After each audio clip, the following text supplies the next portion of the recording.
Assalamualaikum warahmatullahi wabarakatuh. Halo semuanya, perkenalkan saya Adelia Oktaviani dan rekan saya yaitu Prasiska Dea Feryani. Di sini kami akan menjelaskan terkait materi hardware, software, dan brainware.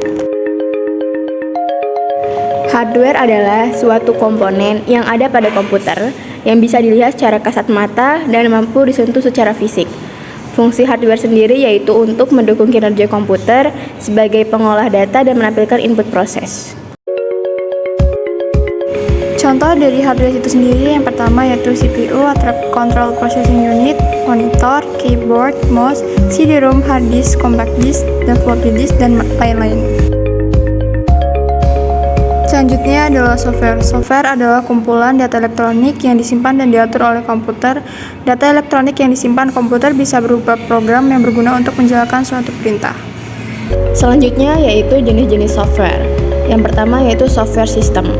Software system atau sistem operasi merupakan perangkat lunak yang menjembatani pengguna dan perangkat keras. Contoh sistem operasi yang sering digunakan adalah Windows, DOS, Linux, dan lain sebagainya. Selanjutnya yaitu program bantu atau utility, yaitu suatu program yang berfungsi untuk membantu sistem operasi, contohnya seperti antivirus, defragmenter, format disket, dan masih banyak lagi. Dan yang terakhir yaitu bahasa pemrograman, yang merupakan suatu aplikasi yang berguna mengkonversi perhitungan yang bersifat matematis menjadi suatu aplikasi. Sebagai contoh bahasa pemrograman yaitu PHP, Java, C++, dan lain sebagainya.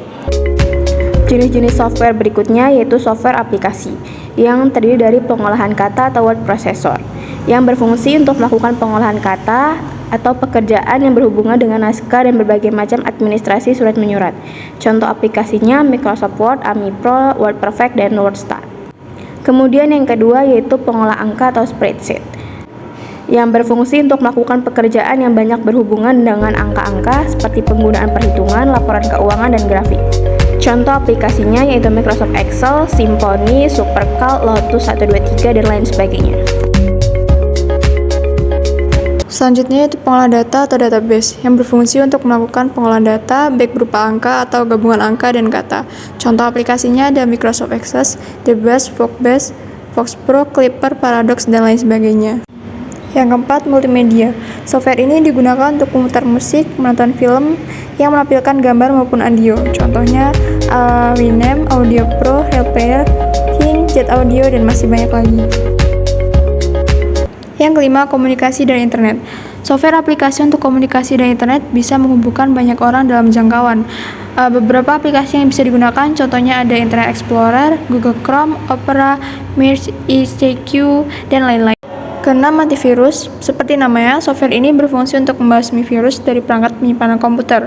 Sebab virus bisa merusak data atau program tertentu dalam komputer. Contoh aplikasinya ada Avira, Smartdav, MKV, Norton Antivirus, Panda, dan lain-lainnya. Selanjutnya, pendidikan dan game. Digunakan untuk membantu memahami pelajaran yang dikemas dalam bentuk game agar tidak membosankan. Contohnya ada PC Globe, Bodyworks, Science Adventure, Reader Rabbit, dan lain sebagainya. Materi selanjutnya yaitu mengenai brainware. Brainware adalah komponen yang tidak kalah penting.